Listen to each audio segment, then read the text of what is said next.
Déjà, ça nourrit ma curiosité insatiable, parce que ça, c'est un vrai sujet chez moi. Mmh. Et deux, ça me permet de fomenter des plans pour construire de nouvelles façons de percevoir le monde. Nouveau récit. Au moment où je démarre ma vie professionnelle, je me conforme à ce qu'on attend de moi. C'est-à-dire que je surperforme systématiquement, pensant qu'on attend de moi que je surperforme.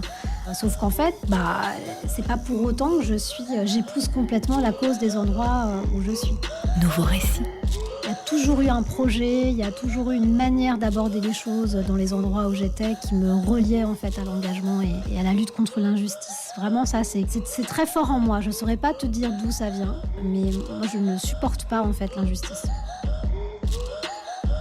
Parole publique. Nous avons toutes et tous une histoire à raconter, une cause à défendre, une voix à faire entendre. Je suis Fouad Souak et Nouveau Récit est un podcast produit par Parole publique. Bonjour Elsa D'Acosta, Bonjour. comment vas-tu ? Bien, écoutez-toi. Ouais, écoute, super. Je suis très content en fait de te recevoir sur le Nouveau Récit. Comme je te le disais précédemment, d'habitude je commence de manière un peu plus informelle. Ok. Cette fois-ci, j'ai commencé par un bonjour Elsa. Elsa, même si je peux me permettre. Elsa, Elsa, absolument. c'est vrai, c'est la prononciation Exactement. portugaise. Hein. Tu as Oui, des et origines même, portugaises ou- absolument. Ouais, mon père est portugais, mais surtout, en fait, c'est même une règle de français. Alors, ça m'a Ah valu oui, de c'est me vrai, faire en fait, remarquer après un L, c'est vrai que... un S absolument, ouais. entre deux consonnes. Ouais, Un escar, en fait. exact. Oui, enfin, on ne comparera pas. On dira plutôt insubmersible, tu vois, c'est déjà beaucoup plus C'est quand même sympathique beaucoup qu'un plus escar, charmant. ouais, c'est sûr. Mais qui sait, je serais peut-être Mais non. l'escar de ceux qui nous J'espère écoutent. pas. Non, pas du tout. Non, au contraire. Et alors, donc, je commence. Tu as fait une carrière de journaliste, et on va y revenir. Hein. Mais en vérité, là, je suis très intéressé, en fait, par te poser une question sur la manière de débuter ces podcasts. Est-ce que tu penses qu'il vaut mieux commencer de manière informelle, ou plutôt formelle, plutôt classique, ou plutôt décontractée ? J'ai envie de te retourner la question, c'est comme tu le sens. Je suis en face de toi, toi tu me vois. Est-ce que tu as plutôt envie d'être formel ou informel ? J'ai plutôt envie d'être informelle. C'est bien ce qui me semblait. Tu vois, donc tu avais déjà la réponse à ta question, c'est pas la peine de la poser. Ouais, mais j'ai tout plein de questions en fait à te poser, auxquelles j'ai pas forcément en fait les réponses. J'espère que je les ai. Et la toute première, c'est tout pareil en fait. Je sais pas pourquoi, mais là en fait on va être au 10e, 11e épisode de ce podcast qui s'appelle Nouveau Récit. Et d'ordinaire, je ne demande pas en fait aux invités de se présenter, donc de manière formelle. Qui était la Elsa enfant et celle qui est aujourd'hui adulte ? Oh là, ça c'est une question, t'es sûr qu'on n'a qu'une heure ? Parce que là, on va plonger très très loin. J'ai pas envie de m'en sortir avec une pirouette, mais je te dirais Interdit. C'est vrai, interdit Ouais, les pirouettes, interdit. même pas un petit triple lutz ou un truc comme ça. Non, bon. Ok. Non, je dirais que la Elsa, l'enfant Elsa, la jeune, elle est toujours dans l'Elsa que tu as en face de toi, en réalité, Ouais. et je crois que c'est ce qui conserve aussi l'esprit de curiosité, d'être alerte. Et donc, je dirais qu'il n'y a pas vraiment de différence profonde et qu'elle m'habite toujours, qu'elle est toujours là. Peut-être qu'elle était un peu plus insécure, sans doute. Mais en même temps, très engagée, très soucieuse de la notion de justice. C'était un truc qui était très, très fort chez moi, petite, quoi. Toujours, ça a toujours été très fort. Ouais, Je sais pas tu si ça répond à ta matérialises question. comment ? Ouais, un petit peu, mais il va falloir que tu détailles Que je développe un peu, quand ouais. même. Ça va me prendre ouais. des années de thérapie, cette affaire. Comment ? C'est très simple. Déjà, le fait d'avoir un patronyme portugais dans une France des années 80, ça fait que j'ai été victime aussi, tu vois, de railleries. D'ailleurs, maintenant, j'en rigole un peu parce qu'on m'appelait Elsa Pizza. Donc, ça te prouve le niveau de géographie des primaires, parce que la pizza n'est pas du tout un plat portugais, hein, tu l'auras noté. Absolument. Mais les enfants, c'est vrai que ça a une grande capacité à trouver en fait des surnoms absolument stupides.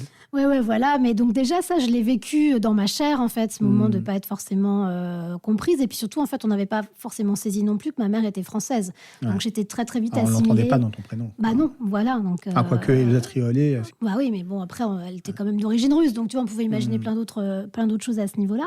Mais toujours est-il que d'Acosta, voilà, ça m'a permis d'être même pas d'être consciente, mais d'expérimenter la notion de la différence flagrante par un patronyme et parfois de se sentir un peu exclu ou rejeté. Donc, la seule manière que je pense j'ai expérimenté pour m'en sortir et d'être acceptée, c'est d'être une élève irréprochable à l'école. Ouais. Donc, Ça passait par l'école, par pour l'éducation. Ouais, pour moi, ça passait beaucoup par l'école, par les notes, par le travail, par une forme d'empathie vis-à-vis de mes camarades aussi. Et puis d'essayer de confronter en fait ce que je percevais comme parfois étant une forme de rejet, plus d'ailleurs de la part des parents de mes camarades que de mes camarades eux-mêmes.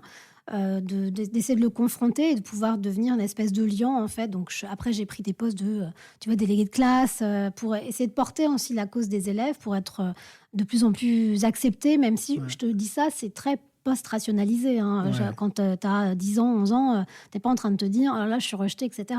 Tu le vis dans ta chair. Donc c'est c'est déjà hyper... Parce qu'en réalité, quand on te voyait, on n'imaginait pas que tu avais des origines portugaises ou méditerranéennes ou latines. Non. Et finalement, le prénom ou le nom de famille, en réalité, a c'est lui qui teinte. changé c'est ça. Et tu vois, je reprends mon nom de jeune fille depuis quelques années maintenant, ça fait 2 ans. Parce que très longtemps, je me suis appelée Grangier parce que j'étais mariée. Et la perception que les gens avaient de moi quand je m'appelais Elsa Grangier gommait complètement le fait que j'avais des origines portugaises, et le comportement des gens n'était pas le même non plus vis-à-vis de moi.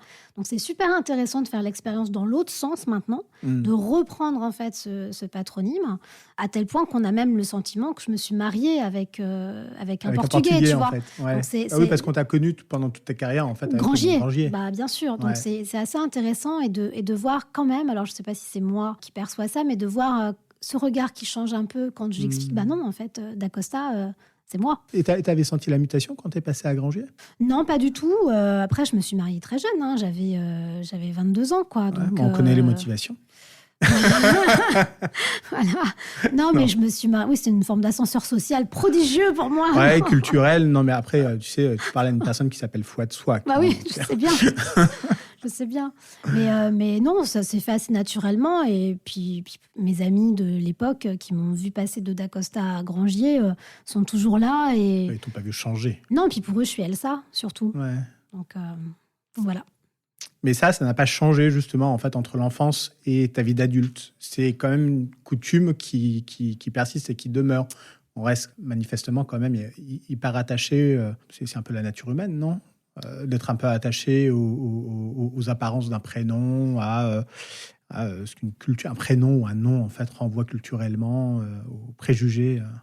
Oui, 40% de nos décisions sont prises par habitude, entretenues par des schémas mentaux, des stéréotypes. Alors à la base, c'est pour que notre cerveau fasse des économies quand il raisonne. C'est-à-dire que comme c'est par habitude, il peut passer son temps à faire autre chose. Ouais. Le problème, c'est quand ça commence à plaquer des représentations et des stéréotypes sur les gens et qu'on ne dépasse pas ça. Donc il y a un vrai sujet. Tu sais, c'est comme quand tu arrives dans une maison où il y a eu 3-4 papiers peints avant toi. Donc toi, tu as envie de refaire ta maison, mais il faut quand même décoller ce papier peint-là. Donc c'est pas toujours évident. Et c'est vrai qu'il faut qu'on arrive dans la société d'aujourd'hui à se départir de ces préjugés, de ces stéréotypes, parce que ton nom ne fait pas qui tu es. Ça raconte en fait l'histoire d'où tu viens, ce que tu portes en toi, mais c'est plutôt tes actes en fait qui sont transformants plus que là d'où tu viens en réalité. Mais on a tous des ressorts en fait qui font pencher la balance d'un côté ou d'un autre. On pourrait souffrir de ça quand on est enfant. Et toi, tu as transformé au contraire en te rendant paradoxalement plus visible, en étant délégué de classe, ou même dans ta carrière ensuite, en étant journaliste, etc. Même si on revient au fait que quand tu étais journaliste, quand tu prenais la parole, c'était Grangier, mais aujourd'hui, c'est Dacosta. Je pense que ça, c'est aussi un truc qui m'anime aussi, c'est d'être porte-parole. En réalité, tu as tout à fait bien résumé les choses. C'est bon, on a fini. Voilà, c'est très bien. Non, mais ouais, ça, c'est un truc qui m'est... en plus, j'en suis plus consciente maintenant, étonnamment, que justement, je suis sortie de l'univers médiatique à 100%, parce que j'ai quand même été journaliste pendant près de 10 ans. J'ai fait de l'antenne pendant 6 ans, et quotidienne aussi à certains endroits. C'est un shoot d'être chroniqueuse télé et j'avais l'impression que c'était ce que je voulais faire. La réalité, c'est que je m'aperçois maintenant que je prends autant de plaisir à animer une table ronde en mettant en lumière 3-4 invités devant 20 personnes que d'être sur un plateau télé à raconter ce qu'a Choca fait. Donc, ce qui m'anime, c'est de porter un message et qu'il soit audible et qu'il soit entendu par le maximum de personnes et qu'il puisse être un facteur de transformation pour ces gens-là. Ouais. Donc, je te dis ça maintenant, ça n'a pas toujours été aussi Ouais, mais c'est parce que tu as simple. le recul, quoi. Ouais, Ouais, j'ai le recul, et puis parce que y a des environnements qui m'ont manqué, et donc j'ai essayé de comprendre pourquoi ils me manquaient, ces environnements-là. Est-ce que c'était pour les bonnes raisons? Ouais. Et donc, je me suis aperçue de plus en plus que, voilà, quand j'étais sollicitée pour aller animer une table ronde ou un événement et que je rencontrais de nouvelles personnes, des acteurs de terrain, des associatifs, des politiques, des patrons d'entreprise, des gens comme ça dont on parlait jamais et qui étaient prodigieusement engagés, investis. Déjà, ça nourrit ma curiosité insatiable, parce que ça, c'est un vrai sujet chez moi. Mmh. Et deux, ça me permet de fomenter des plans pour construire de nouvelles façons de percevoir le monde. Plus que moi, tu vois, d'être en mode ego trip, à dire, oh là, qu'est-ce que je suis merveilleuse dès que je suis devant un micro ou devant une caméra. Je sais que je sais le faire, je sais que parfois je le fais bien, même très Ouais. bien, mais c'est pas pour autant que ça me suffit en réalité. Moi, j'aime quand il se passe des choses après, quoi. Mais je m'aperçois quand même, en fait, en regardant ton parcours, et tu vas le présenter un petit peu, que tu as cheminé pour en arriver, Ouais. là. Tu as eu quand même plusieurs vies, mais qui sont plutôt des strates qui se sont cumulées vers une meilleure connaissance de toi. Ouais, je pense, et ça s'est fait de manière assez naturelle. Souvent, j'ai essayé de trouver un fil conducteur à des moments où, en fait, je pense qu'il n'y en avait pas encore, ou en tout cas, c'était pas aussi apparent que ça. Aujourd'hui, je suis quand même très contente d'avoir eu que j'ai 3 grandes périodes dans ma vie professionnelle, tu vois. Ouais. J'ai Alors, une lesquelles, période ouais. d'acteur, de directrice marketing dans le privé, donc dans des boîtes, dans des entreprises traditionnelles. Après, j'ai fait 10 ans de journalisme avec de l'antenne, mais aussi une partie entrepreneur très forte. Et là, j'attaque une troisième partie qui est plus dans l'univers des associations. Et quand je changeais, et puis même quand j'étais dans le privé, on reviendra sûrement dessus, je changeais régulièrement d'endroit à une époque où, en fait, c'était pas les parcours qui étaient privilégiés. On ne changeait pas d'entreprise tous les 3 ans quand j'ai commencé à travailler. Ouais. Et vis-à-vis de mon entourage et de mes proches, en fait, on avait l'impression que je faisais des sauts de puce et que Tu j'étais jamais... papillonnais un peu. Voilà. Et quand on parle aujourd'hui des générations de slashers, et moi aujourd'hui qui suis en plus un employeur de jeunes générations, c'est quand même très compliqué de faire de la rétention de talent au-delà de 3 ans en vrai. Donc ça devient un peu la norme. Et moi, j'étais, entre guillemets, un peu en avance de phase, donc parfois en décalage aussi, en ne comprenant pas pourquoi on pouvait dire ça de moi. Et comment tu le ressentais? Comment tu l'expliquais? Qu'est-ce qui te motivait justement, en fait, à partir d'un poste à un autre? L'ennui. Ah ouais. Ouais, je pense C'est qu'il y a- difficile de se renouveler, en fait, Ouais, dans et un les poste. dissonances cognitives. Alors maintenant, je te le dis, à 47 ans, après 25 ans de vie professionnelle, sur le moment, je pense que j'étais pas consciente de ces dissonances cognitives réelles, je pouvais pas les nommer, mais je les ressentais physiquement. Il y a des endroits où, au bout de 2 ans, je me disais, mais qu'est-ce que je fais là? Alors, ça marchait très bien, j'ai toujours été considérée comme un haut potentiel, toujours la bonne élève, hein, on y revient, Ouais, tu vois. ouais. Pas de vague, bonne élève, enfin pas de vague, ça c'est pas vrai, mais bonne élève, machin, donc bonne professionnelle, toujours à pouvoir changer de poste quand elle le souhaitait, considérée comme un haut potentiel à certains endroits. Et pour autant, je me disais, en fait, non, à quoi je sers? Qu'est-ce que je fais? Ça va pas. Tu vois, Oui, ta potentialité, en fait, elle était identifiée dans l'entreprise, mais toi, tu l'identifiais pas, en fait, en société. Non, parce que moi, je me conformais à une attente, en fait. Toujours pareil, c'est des choses... Tu sais, on met du temps à se départir de son histoire personnelle aussi. Ouais. Et donc, moi, je me suis toujours mise dans une posture de répondre à l'attente que je pensais qu'on plaçait en moi. Le côté liberté ou de s'affranchir des codes, c'est pas forcément quelque chose que j'affirmais, alors que c'est profondément ce que je suis. Maintenant, j'ai aucun problème avec ça. Mais au moment où je démarre ma vie professionnelle, en fait, je me conforme à ce qu'on attend de moi. C'est-à-dire que je surperforme systématiquement, pensant qu'on attend de moi que je surperforme. Sauf qu'en fait, c'est pas pour autant que j'épouse complètement la cause des endroits où je suis. Au final, ma première question, elle était quand même assez mal formulée. C'était pas qu'est-ce qui te différencie de ton enfance, enfin, entre l'enfance et l'âge adulte, c'est plutôt qu'est-ce que tu as en commun. Non, mais si ta question, je me permets, elle était bien posée. Si, Ouais. parce que tu vois, elle m'a fait réfléchir et je vais sur un endroit où je pense que je suis jamais allée de cette manière-là. En fait, je suis plus l'enfant que je pense que j'étais maintenant que celle que j'étais quand j'étais enfant, que celle que j'étais au démarrage de ma vie professionnelle, par exemple. Ouais. Tu vois ton enfance de plus haut. Ouais, et puis je pense que j'aurais rêvé être... petite fille, j'aurais rêvé être la personne que je suis maintenant. Donc ça veut dire en fait que t'as pas perdu d'illusion, tu as atteint en fait un peu cette vision idéale que tu avais enfant. Ouais, alors bon, la vie est un chemin, donc je pense Ouais. que je suis pas complètement arrivée. Je suis pas à mon point d'arriver encore Non, à t'en mon es loin. sens. Ouais, je pense. J'espère. Mais oui, ouais, dans une certaine mesure, oui. Et ce fil rouge, tu saurais le nommer comment?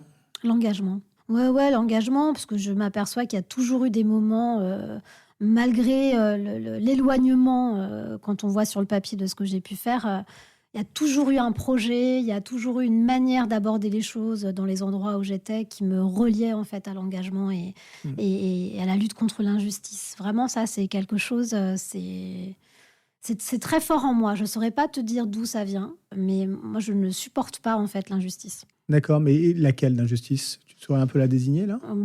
Je te parlais de plaquer des représentations sur Ouais. les gens sans les connaître. Ça veut dire de ne pas avoir un traitement équitable entre les différentes personnes. Je te donne un tout petit exemple. J'étais en 6e. Ma prof de géographie, Madame Mérès, m'avait mis un 18/20, mais j'avais fait une erreur dans une question. C'était sur les Noria, la manière dont on irrigue le désert à certains endroits. Et ma copine Cécile Quéhin, qui était nettement moins bonne élève que moi, tu vois, je me souviens des noms, Ouais. donc c'est pas anodin, Ça t'a c'est marqué. vraiment ça m'a marqué, qui avait fait la même erreur que moi. La prof avait mis 50 points d'exclamation en disant « Et pourquoi pas planter des salades en plastique non plus ?» Tac, tac, tac. Et je vois sa copie, je vois la mienne, on avait écrit quasiment la même chose. Et je suis allée voir Madame Mérès et j'ai demandé à ce qu'elle écrive la même chose que ce qu'elle avait écrit à Cécile. C'est vrai. Tu vois. Ah, Et génial. elle l'a très mal vécu parce que j'étais déléguée de classe. Elle a dit, mais une déléguée de classe ne fait pas ça. Et moi, je dis, je crois qu'une déléguée de classe, professeur justement, ne elle fait fait pas pas ça, ça. quoi. Enfin, Ouais. tu vois. Donc, c'est des trucs comme ça, en Très fait. bien. Moi, ça... Et toi, te raconter, ça me colle des frissons parce que je l'ai vécu... En fait, on peut le lire de différentes manières. C'est le fait de ne pas trouver ça équitable, que Cécile n'est pas... Enfin, que j'ai pas le même commentaire que Cécile sur ma copie. Mais il y a l'autre chose Alors même qui que était... tu avais une super note. Alors que même j'avais une super note. Et on peut le lire d'une autre manière qui était, je ne voulais pas me faire plus remarquer que ça. Parce que comme moi, j'avais 18, alors qu'elle avait, je sais pas, peut-être 11, un truc comme ça. Donc, je sais pas où est-ce que se situe mon la curseur dissonance, perso. en fait, dont tu Ah oui, mais parlais. moi, hein. c'était pas, c'était pas possible. Je suis pas, en fait, méga friand, tu sais, des podcasts qui mettent un petit peu en avant les expériences de celui qui anime. Mais ce que tu dis là, moi, ça me... Ça te parle? Ah oui, ça me parle. Bon, Moi, je suis friand quand j'écoute d'avoir aussi l'expérience de ceux qui posent les questions. Donc, vas-y, sens-toi je libre. peux y aller Bah oui. Ah, je suis en terminale. Moi, pour le coup, je me souviens plus du tout de son prénom. Je fais un blackout total sur cette prof de philo. Et je n'ai jamais eu la moyenne avec elle. J'adorais la philo. Vraiment, j'adorais ça. Mais je n'ai jamais eu la moyenne. Je ne comprenais pas. Alors après, c'est vrai que, moi, j'avoue, j'ai toujours été un petit peu dilettante, tu vois, un petit peu au fond de la classe, un peu insolent, à poser des questions, en fait, qui font éructer les profs. Ouais. Donc, pour le coup, je dois dire, en fait, que je n'ai jamais eu vraiment le comportement. Alors, peut-être qu'on me dirait que c'était mérité, mais ce que l'on mérite, en fait, c'est le fruit de son travail. Absolument. Et il s'avère qu'un jour, elle m'a filé un sujet à faire à la maison. Et ce sujet-là était dans un anabac. C'était vraiment exactement la même chose. Okay. Donc, j'ai bûché, je peux dire formellement que j'ai triché. J'ai écrit donc la disserte en fait, d'un professeur agrégé de philosophie dans ma copie. J'ai tenté le diable aussi, parce que Bien je me sûr. suis dit, c'est une prof de Prise de philo, risque. prise de risque, je tente. En fait, soit ça me vaut un 20, soit ça me vaut un 0. Ça m'a valu un 11.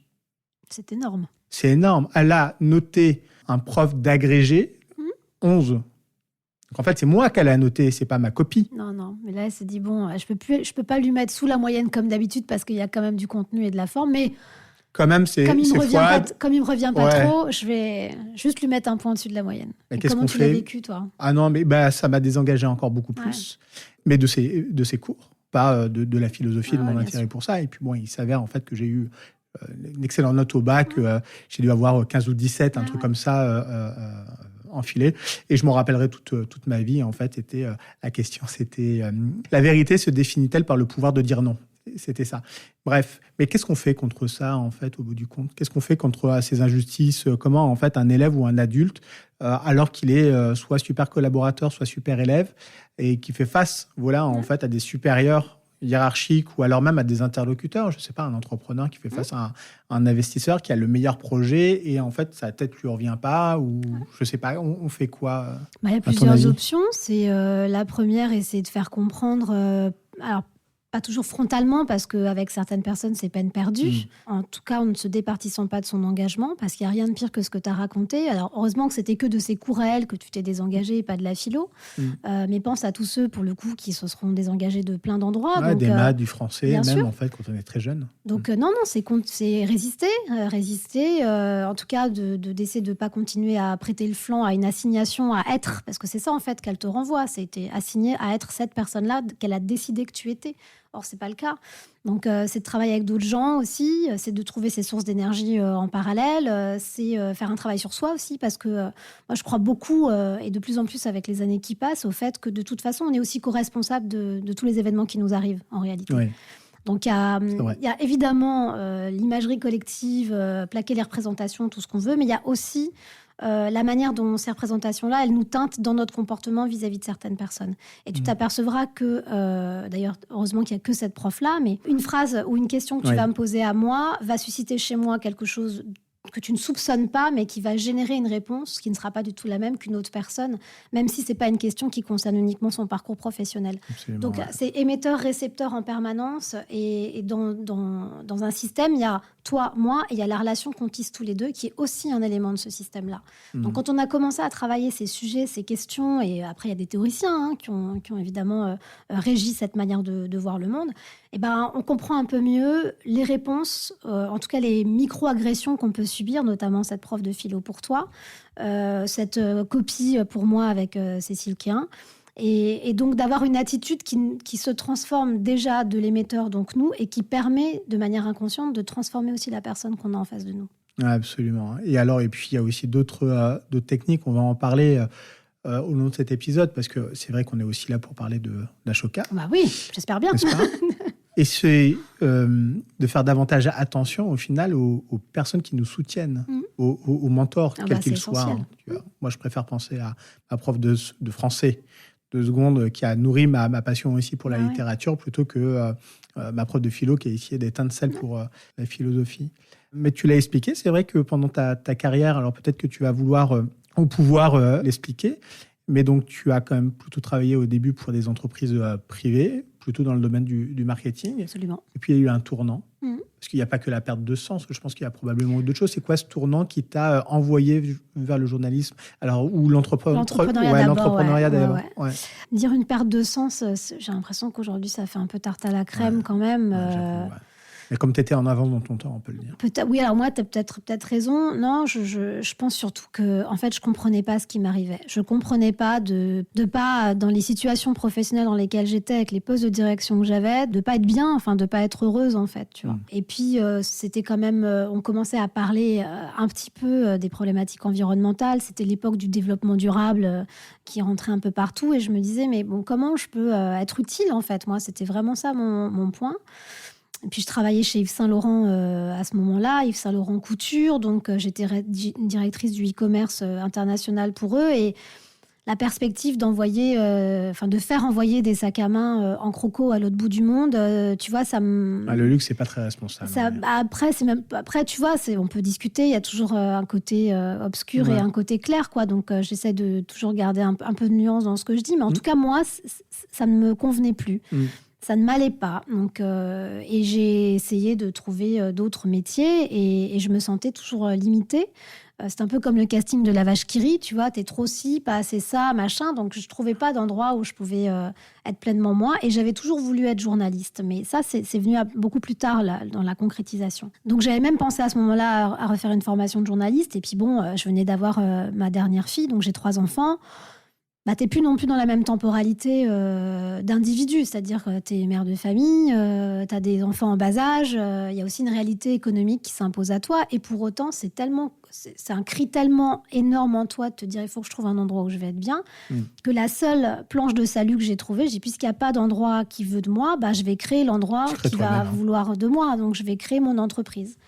Et c'est comme ça que j'ai créé ma première entreprise qui s'appelle avidemaman.com, qui avait pour but de faire un genre de TripAdvisor du parent, mais côté citoyen. C'est-à-dire que c'était les consommateurs qui notaient les produits pour essayer de transformer le discours marketing que moi j'avais servi pendant 10 ans dans mes autres entreprises et qui influençait en fait les décisions d'achat. Donc la notion d'influence, c'est quand même aussi quelque chose qui est très lié qui est très présente dans mon parcours. Donc, je monte cette entreprise, mais avec pas du tout la conscientisation d'être une femme entrepreneur, tu vois, à l'époque. Donc, Pourquoi? parce qu'en fait, je crois que j'ai jamais eu le sentiment. Alors, ça va être assez énorme ce que je vais te dire et assez peut-être désarçonnant, mais j'ai jamais eu le sentiment d'être une femme, en tout cas d'être assignée à un genre. Ouais. Moi, je me sens profondément un être humain. Ce qui n'a rien à voir avec ma sexualité ou quoi que ce soit. Ouais, Tu vois, c'est pas comme ça que je le perçois. Donc, je n'ai jamais vu le fait d'être une femme comme étant un obstacle ou un accélérateur. Oui, mais comme tu n'as jamais vu en fait une partie de tes origines hein, ou ton nom de famille en Exactement. fait comme un obstacle ou un accélérateur. Non. D'où la confrontation au monde réel où en fait, il te le renvoie bien que c'est un problème, tu vois. Ah ouais. Mais sauf que quand là, j'avais 32 ans quand j'ai monté ma boîte, quand je vais chercher des fonds et que je me retrouve devant 50 personnes, 50 business angels à pitcher. Tous des hommes. Hein. Que des hommes blancs, plutôt âgés, et que j'explique avidement. Je sais pas si t'imagines le truc quand même. Ils sont loin, ils sont très très loin. Voilà, et t'expliques que c'est parce que t'as eu l'épiphanie, parce que t'as 3 enfants, donc t'as compris qu'il y avait un sujet sur la consommation, blablabla. Mais les gens en face de toi, ils doivent se dire, ok, en fait, elle sait pas tricoter, sinon elle aurait vendu ses pulls sur un site de e-commerce qu'elle aurait créé. Donc elle a monté un site d'avis consommateur. Donc, et c'est le fait de ne pas transformer. Je le vivais plus comme un échec personnel. Je n'ai pas été assez loin, ou je n'ai pas assez bien pitché, ou je n'ai pas assez expliqué ma stratégie, plutôt que on plaque une représentation sur cette jeune femme qui est en fait une femme, qui a un site de femme. Nous, on n'y connaît rien. Et puis, donc, tu vois, c'est maintenant mais ce que qui je me est rends aussi compte. peut-être la réalité, tu vois.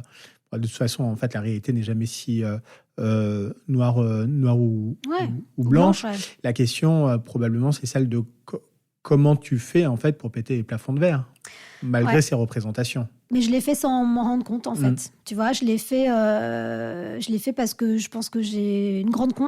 Étonnamment, j'ai une grande confiance en moi et assez peu d'estime de moi. C'est-à-dire que, je sais que je suis compétente. T'as peur, en fait, de te péter la gueule, en fait, devant des gens, quoi. Non, j'ai même... Enfin, je sais pas si c'est un défaut, une qualité, mais j'ai rarement peur. J'ai rarement peur parce que ou alors je suis peut-être animée d'un truc un peu paranormal, tu vois, de me dire je suis toujours aidée par quelqu'un ou quoi que ce soit, mais non. En revanche, évaluer le résultat de mes actions, alors ça, je suis nulle de chez nulle. C'est-à-dire, je sais pas te dire si ce que j'ai fait c'est bien. Et d'ailleurs, c'est un peu le problème, c'est que c'est la course à l'échalote. Non, c'est la course à l'échalote en permanence. Quand j'ai fait un truc énorme pour les gens, bon, moi comme c'est fait, finalement. C'est pas si énorme que ça, donc je vais chercher le truc encore plus gros et je peux donner l'impression d'être un peu, warrior, Amazon, alors que je suis pas, je ne me perçois absolument pas comme ça. Donc je renvoie une image de quelqu'un très successful, alors que moi je ne me perçois pas du tout comme ça, tu vois. Est-ce que c'est pas un truc aussi très commun aux entrepreneurs justement et aux personnes qui essaient de changer profondément les choses? Parce que si tu avais conscience de la difficulté ou de la hauteur de la marche, tu te dis, en fait, j'y vais pas. C'est trop dur, enfin, je m'en rends pas compte. Alors que si tu n'as pas peur de te casser la gueule et de te prendre un mur, tu fonces. Peut-être, mais je crois qu'on n'a pas tous les mêmes sous-jacents quand on est entrepreneur. Hein. Je pense qu'il y a des hommes, des femmes aussi d'ailleurs, qui sont pas animés de la même... Enfin, on n'est pas tous animés de la même flamme quand on veut changer profondément la société. Hein. D'ailleurs, tu le vois. Tu le vois dans les traitements managériaux de certains entrepreneurs sociaux vis-à-vis de leurs équipes. Tu le vois dans une forme d'égomania aussi parfois, dans une héroïsation qui devient aussi très lourde à porter pour eux. Donc, il y a un sujet de fond. Moi, non, je pense qu'en fait, il y a un côté chez moi aussi frais que décontenançant. Je pense. Que tu as toujours. De moins en moins. Enfin, de moins en moins. Je lutte un peu. J'essaie de me dire que non, ce que je fais, c'est vraiment bien. Tu vois, tous les matins, je me dis, non, quand même, là, tu as fait un truc bien et sois-en consciente et célèbre. Sois fière. Sois fière. Puis j'ai des enfants, donc j'ai aussi envie qu'ils soient pas... qu'ils ne vivent pas ce que j'ai vécu de cette espèce de dissonance entre le côté estime de soi et confiance en soi. C'est vraiment deux données très différentes. Hein. En plus, c'est une grosse mission d'essayer de transmettre à ses enfants une confiance en soi. Confiance, c'est important en fait, de toujours se dire quoi qu'il se passe, de toute façon, je retomberai toujours sur mes pattes. Ça, je trouve que ça, c'est important. Quand on prend une décision, c'est pas grave, tout ira bien. Oui, et puis de toute façon, le monde est tellement incertain par essence que même quand tu penses que tu as pris la bonne décision, tu peux toujours avoir un autre événement qui va arriver, qui te déroutera de ce que tu pensais être la bonne voie. Donc, L'idée, c'est surtout de rendre les gens adaptables. C'est pour ça que c'est important d'avoir confiance en soi. Pour être adaptable en fait au monde qui change tout le temps. Tout le temps. Regarde là, la minute qui vient de se passer, elle n'existera plus jamais. Donc ça a déjà changé en fait. Si, grâce grâce au podcast. On pourra se la repasser en boucle. Non, mais tu vois, c'est des trucs, et ça tu peux pas en être conscient quand tu as 20 ans, 25 ans, 30 ans. C'est pas possible en fait.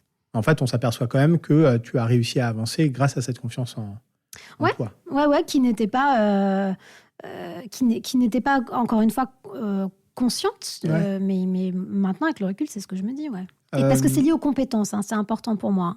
C'est-à-dire que la confiance, elle est liée à la maîtrise de techniques. Donc comme je sais que je sais bien écrire, je sais bien gérer un projet, je sais bien avoir de la créativité. Voilà, ça je sais, tu vois, quand on me demandera un boulot qui sera relatif à ça, je saurai faire. Après, te dire est-ce que ce sera 20 ou 11, tout le monde tu ne sais pas l'auto-évaluer. La plupart du temps, on met plutôt 20 ou 18.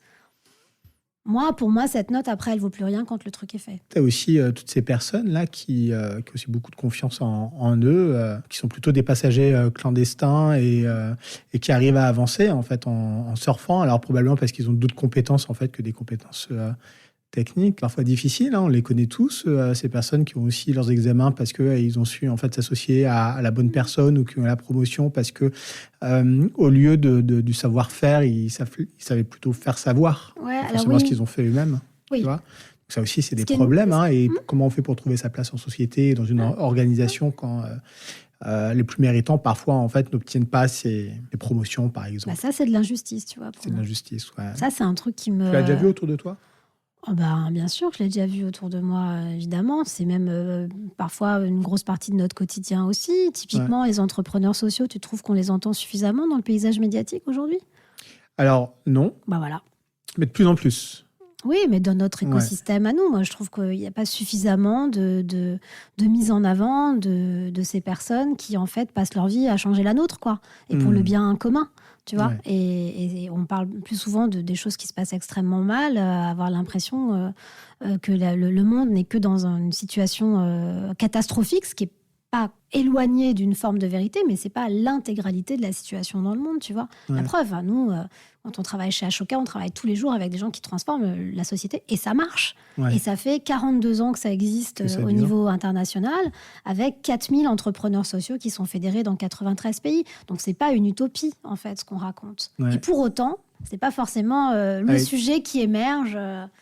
Tu vois, j'ai même, pour te raconter une histoire, ça c'est intéressant, c'est que j'ai été démarchée par un média que je ne citerai pas pour pouvoir payer une tribune spéciale sur l'économie sociale et solidaire. Je me dis, on est quand même sur un journal grand public qui fait un cahier spécial sur l'intérêt général, mais qui le fait en mode public rédactionnel, et on demande aux acteurs de l'innovation sociale de payer pour ça. Enfin, tu te dis, au lieu de le sponsoriser, quoi. Tu vois ce que je veux dire ? Il y a un truc on marche sur la tête, quoi. Oui, mais parce qu'en fait, il faut savoir faire son fric et que peu importe en fait à quoi ressemble l'entreprise. Non, mais faisons-le sur des entreprises qui sont dans un statut d'entreprise et dont le job, c'est pas l'intérêt général. Pas de problème. Faisons un cahier spécial automobile. Mais là, tu mets quand même le doigt sur un truc hyper intéressant. C'est aujourd'hui, sur l'ESS, sur les sociétés à impact, sur l'innovation sociale, il y a quand même en fait un coût marketing.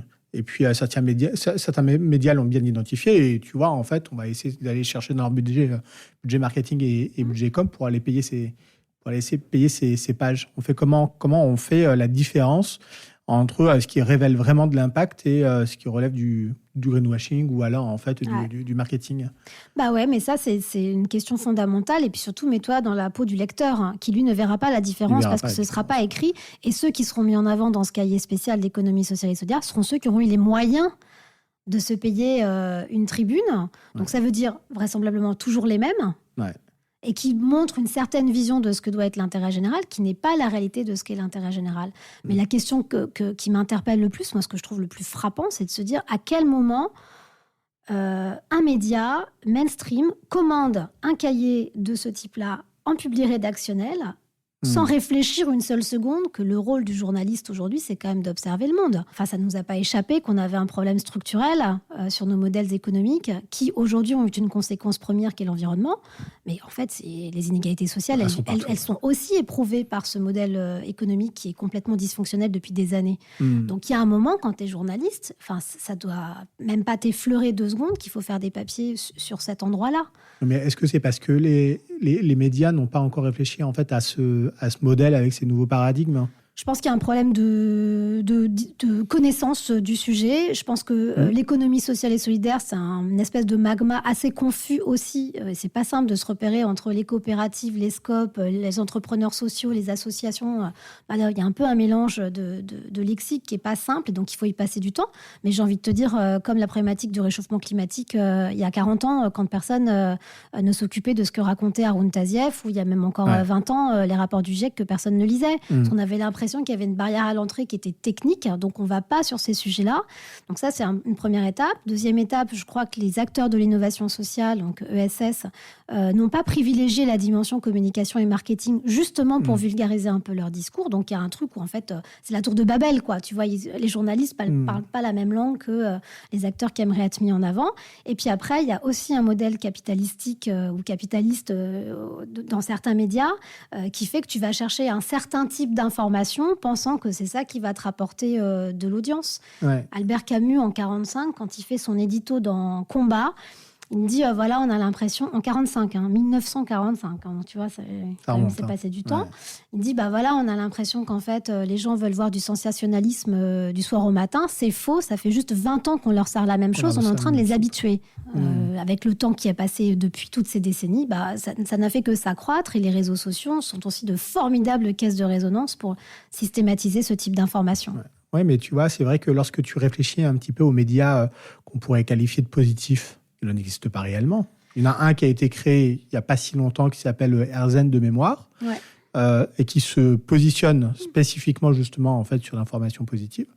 Mais pour le reste, c'est vrai qu'on va dire vulgairement que ce qui fait vent en fait des journaux, en fait, c'est la mauvaise conduite du monde. Oui et non. Je pense que quand tu regardes aujourd'hui les études qui sortent tous les ans sur la confiance que les citoyens mettent dans les médias, c'est le baromètre Lacroix-Cantar qui est assez éloquent là-dessus. Il y a quand même une fatigue informationnelle majeure. Aujourd'hui, tu as 51% des gens qui estiment qu'ils sont lassés de l'information qu'ils reçoivent. Parce qu'elle est anxiogène, donc qui se désengagent aussi des médias traditionnels. C'est super intéressant ça. Donc ça, tu vois, donc ça prouve bien qu'il y a une volonté quand même de sortir de ça. Ça veut dire que si les médias pivotaient peut-être vers de l'information moins anxiogène. En tout cas, qui rééquilibre. Moi, ce que je demande, ce que j'appelle de mes voeux depuis longtemps, c'est de rééquilibrer les plateaux de la balance. C'est surtout ça, parce que on peut pas dire que, tu vois, les nouveaux récits. Alors, pardon, ils sont pas nouveaux ces récits, en vrai. Regarde, moi, je te dis, ça fait 42 ans qu'Ashoka existe. C'est juste une façon de traiter l'information qui doit être différente. C'est-à-dire que tu as un projecteur, mais aujourd'hui, ce projecteur, il est braqué sur un angle de la photo. Mais la photo, elle est bien plus grande que ça, en réalité. Donc, si on est capable de déporter de quelques degrés le projecteur, d'élargir un peu l'angle et de montrer autre chose dans des endroits où constamment tu racontes des choses affreuses, déjà, je pense qu'en termes de confiance des citoyens vis-à-vis des médias, il va se passer quelque chose. Et deuxièmement, vis-à-vis de la conscientisation des gens sur le passage à l'action pour faire en sorte d'être dans cette grande marge de transformation du monde, elle sera peut-être, j'espère, plus évidente, tu vois. Ouais, absolument. Et c'est top ce que tu dis là, parce que ça me permet justement, en fait, le titre de Nouveau Récit du podcast, en fait, c'est en réalité aussi un petit pied de nez, parce que mon postulat, c'est de considérer, en fait, que les entreprises ont toujours été des acteurs sociaux. Je suis bien d'accord. On ne l'a jamais formalisé ainsi. Non. Déjà parce que c'est vrai qu'on avait plutôt tendance à privilégier le capital, sans forcément en fait parler des gens qui faisaient les entreprises et qui sont des employeurs, qui apportent des services et qui bouleversent aussi en fait la manière dont les gens vivent au quotidien. Alors c'est vrai que maintenant, avec les réseaux sociaux et les technos, on arrive davantage à mener ces transformations. Et probablement en fait que pour se distinguer davantage encore, il faut nommer les choses. Pour le coup, je te rejoins à 200%. Les acteurs sociaux sont aussi des entreprises. Et c'est d'ailleurs là où Ashoka intervient. Donc, tu l'as un petit peu présenté, mais peut-être que tu vas pouvoir le faire davantage et nous raconter en fait qui est Ashoka, depuis quand Ashoka existe et quel est son modèle dans le monde. Et aussi, parce que tu es sa directrice générale ouais. en France. Alors déjà, je suis complètement en phase avec ce que tu viens de dire sur le fait que l'entreprise, c'est d'abord un corps social, en fait. Ouais. C'est d'abord des gens qui vont travailler dans ces entreprises-là et qui ont des vies. Et leur vie, elle ne s'arrête pas aux portes de leur bureau. Ils sont chargés de ce qui leur arrive tous les jours. Mais on est héritier aussi d'une façon de percevoir les choses très silotée. Donc, on a l'impression que, Fouad qui bosse, c'est pas Fouad qui fait son jardin. Ben, si, en fait, c'est Fouad partout. Comme Elsa partout, tu vois, c'est la même chose, quoi. Et c'est aussi pour ça qu'aujourd'hui, on est extrêmement exigeant sur la responsabilité sociétale des entreprises. Parce que d'un seul coup, on redonne une couleur sociale, sociétale même, alors qu'elle l'a toujours eue. Tu prends Michelin à Clermont-Ferrand, qui avait des logements pour ses collaborateurs. Bon, il y avait, quand ces sociétés étaient gérées par des entrepreneurs qui les avaient montées, c'est pas tout à fait la même chose que la financiarisation de l'économie qui a apporté des mandataires à la tête de grandes entreprises où là, ça a commencé à changer. On a commencé à valoriser beaucoup plus les bidas et les bénéfices qu'on pouvait réinjecter dans l'économie. Donc, il y a eu un petit changement de paradigme à ce moment-là, dans les années 80, fin 80, début 90, avec toute cette mondialisation qui a accéléré aussi la financiarisation de l'économie. Ashoka naît en 1981. D'un homme, c'est l'idée d'un homme formidable qui s'appelle Bill Drayton et qui est toujours à la tête de l'organisation internationale, suite à un voyage en Inde. Alors lui, son histoire, c'est un ancien partenaire chez McKinsey, donc consultant. Il avait travaillé aussi beaucoup dans l'administration Carter, du président Carter des États-Unis, sur tout le volet environnemental. Donc, une sensibilité quand même assez importante dans les années 80. C'était pas tellement l'esprit, mais lui, c'était ce qu'il avait. C'est un grand marcheur. Il aime beaucoup la montagne. Il marche encore tous les mois de septembre. Il est assez formidable, cet homme. Et c'est lui qui met dans la conversation le terme d'entrepreneur social dans les années 80, parce que suite à un voyage en Inde, il s'aperçoit en Inde qu'il y a des hommes et des femmes formidables qui, à l'échelle de leur communauté, règlent des problèmes de cette communauté, des problèmes sociétaux, des inégalités, l'accès à l'école, à l'eau, une alimentation durable. Et il se dit, bon sang, mais des gens comme ça, il y en a peut-être partout dans le monde. Si on les met en lumière, qu'on les accompagne, on va peut-être insuffler un grand mouvement de société positif, parce qu'une de ses grandes figures de proue, c'est Gandhi. D'accord. Il est absolument fan. D'ailleurs, il offre à certains de ses collaborateurs la bio de Gandhi, mais je sais pas, au moins un volume de 1200 pages. Moi, je l'ai reçu, c'était assez lourd. Mais voilà, il est habité de ça, en fait, de ces mouvements qui transforment la société. Donc, il a conceptualisé déjà l'entreprise sociale ou l'entrepreneur social. L'entrepreneur social. Ouais. À ce moment-là. Donc, il lance... d'ailleurs, Ashoka, c'est un terme indien. Ashoka, c'est un prince. Alors, c'est pas un prince, je ne saurais pas te dire, mais c'est un grand guerrier qui avait beaucoup de terres en Inde et qui était un horrible bonhomme qui trucidait tout le monde, un grand guerrier sanguinaire, vraiment une réputation horrible. Et puis, en fait, un jour, il voit tous ces morts, tout ce qu'il crée pour être constamment en conquête de nouveaux territoires, de nouvelles populations. Et puis, il se dit, c'est pas possible, ma vie ne peut pas être ça. Et là, pouf, forme d'épiphanie, il se convertit lui-même en se disant, maintenant, je ne veux faire que le bien. Et il commence à installer des gouvernances alternatives, à écouter ce que dit son peuple, à être beaucoup moins dans une notion très, très descendante, tu vois, de rapport entre les gens. Donc Ashoka, c'est ça, c'est aussi l'arbre sous lequel Bouddha va réfléchir. Ça veut aussi dire un peu résilience, tu vois, issu aussi de ce parcours de roi guerrier, là. Donc il a voulu appeler son association Ashoka en référence, en fait, à ça, pour montrer, voilà, ces changements de paradigme peuvent exister. Et 42 ans après, Ashoka est donc présent dans 93 pays du monde, en fédérant 4000 entrepreneurs sociaux, donc ces fameux hommes et femmes dont je parlais initialement qu'il a rencontrés en Inde. En France, ils sont 80. Parce qu'Ashoka en France existe depuis bientôt 20 ans. Donc l'année prochaine, ça fera 20 ans qu'Ashoka existe en France. L'objectif, c'est d'identifier des acteurs de changement, des hommes et des femmes qui s'attaquent à un problème de société, à la racine du problème de société, et moins en mode curatif. Ils vont allier le curatif et le préventif pour régler un sujet de société. Parce qu'aujourd'hui, quand tu regardes les associations, l'image qu'on en a, c'est très symptôme. On va soigner le symptôme. Je prends par exemple les Restos du Cœur qui sont éminemment structurants et importants dans notre société. Je ne reviens absolument pas là-dessus. Les Restos du Cœur donnent des repas à des gens qui ne peuvent pas se nourrir correctement. Mais pour autant, ne travaillent pas, parce qu'il y a d'autres choses à faire, sur comment on fait pour arrêter le problème de la précarité alimentaire en France. Comment est-ce possible qu'en 83, quand Coluche lance les Restos du Cœur, c'est pour financer 3000 repas par jour, et que 35 ans après, c'est 400 000 ? Tu vois, c'est pas normal ça non plus. Qu'est-ce qui s'est passé? Voilà. Donc, on va regarder des entrepreneurs sociaux qui, eux, vont avoir une manière de s'attaquer à un problème par la cause, en tout cas par une des causes qu'on appelle racine de ce problème-là. Ensuite, donc on les finance pendant 3 ans. D'accord. On leur octroie une bourse. La plupart du temps, c'est des gens qui, en tout cas, on essaie d'aller regarder des parcours atypiques, qui ne font pas ça à 100% de leur temps. Ils ont besoin aussi, pour gagner leur vie, pour vivre, de cumuler d'autres emplois. Donc la bourse qu'on leur octroie leur permet de se consacrer 100% à leur activité pour vraiment développer leur solution à un problème systémique. Donc c'est souvent en fait des entrepreneurs qui en sont plutôt au point de départ, au début de leur activité? Non, alors il faut déjà qu'il y ait une forme d'impact qui ait été démontrée quand même pour nous. Il faut que la théorie soit passée à la pratique quand même un petit peu. Donc ça ne va pas être de l'amorçage, ça ne va pas être des gens qui montent leur association, ni des gens qui ont 2 ans, sauf s'ils ont un impact majeur au bout de 2 ans, ça peut arriver, mais c'est quand même relativement rare. Parce que quand tu t'attaques à un changement de système, ça ne te prend pas 2 ans de changer, en tout cas d'avoir déjà un impact significatif sur la transformation d'une mentalité, d'une représentation.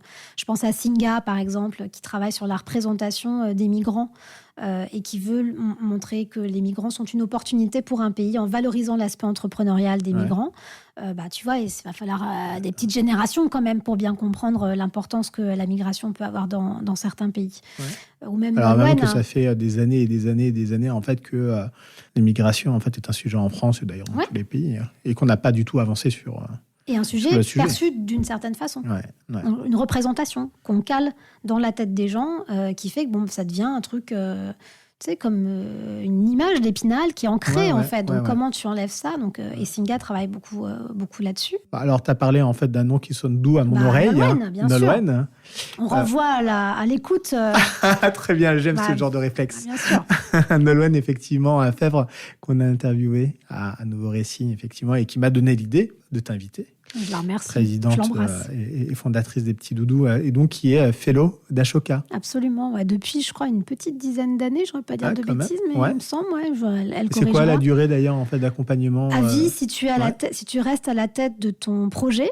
Oui, parce que c'est individuel, c'est pas la structure en fait qui est accompagnée. C'est la personne, Alors, on peut élargir un peu les choses, c'est-à-dire que nous...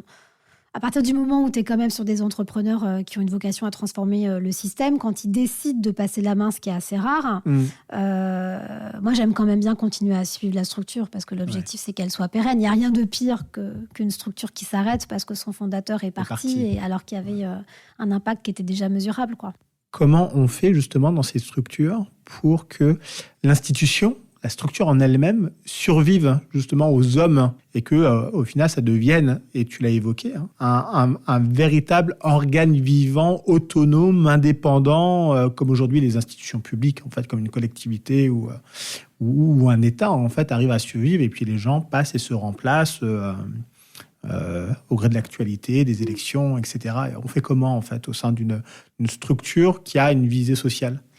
Je peux te parler de ce que j'essaie de faire moi, chez Ashoka France. Je ne peux pas parler à la place de Nolwenn ou à la place de Marie Trélucane sur Unicité ou Franck Billot chez Réseau Ecohabitat.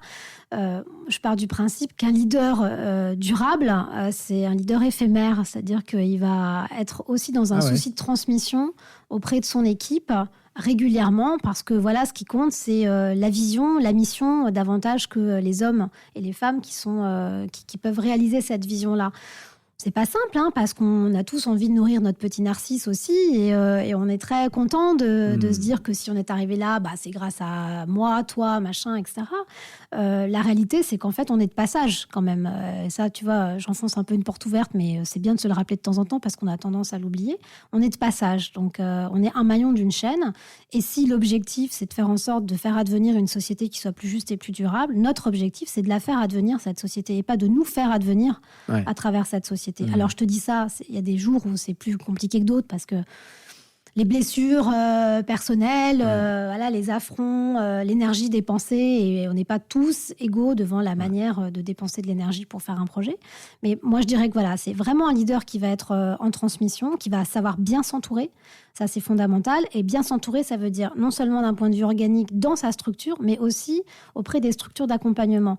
Et c'est là où Ashoka joue un rôle auprès des entrepreneurs sociaux qu'on accompagne, parce que ce sujet de la transmission pour faire en sorte que l'impact systémique il soit réel, c'est-à-dire qu'on transforme la société profondément, On le rappelle régulièrement en fait à l'entrepreneur social, déjà en lui expliquant que il faut qu'il prenne soin de lui. Donc prendre soin de lui, ça passe par déléguer aussi. Ouais, Donc c'est fondamental, déléguer. Et puis moi je pars du principe que celui qui fait a toujours raison. Donc ce sera jamais fait comme toi tu l'aurais fait, mais il a fait. Donc il y a un moment, voilà, c'est ça qui compte. On ne peut pas être partout. Et c'est aussi comme ça qu'on donne de l'autonomie et qu'on met en place une forme d'héritage de la mission qu'on a envie d'accomplir au sein d'une équipe qui est en constant mouvement, comme tout. Alors, est-ce que ça, c'est pas justement en fait une partie au moins, et tu vas peut-être me donner encore une fois cette définition de l'entreprise à impact, parce que moi, c'est un vrai questionnement.